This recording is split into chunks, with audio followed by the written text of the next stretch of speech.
ఓకేనా మేడం? మంచి దగ్గర కూర్చోండి, ఇంకా క్లోజ్ అవ్వండి మంచిగా. ఆడిపోయేటప్పుడు మంచిగా ఆడండి.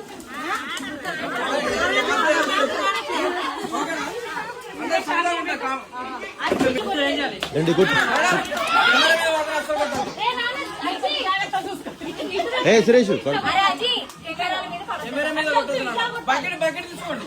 అవును బకెట్ తీసుకుని ఇట్లా అలుకుతారు కదండి. అలుకుతారు కదా.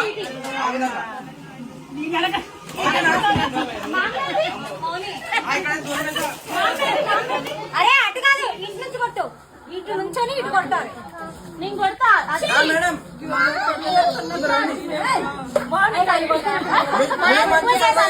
ఓకేనా? ఏదో విధంగా మేడం స్టెప్ ఏదో ఒకటి వేయండి. వీళ్ళిద్దరే ఉన్నారు.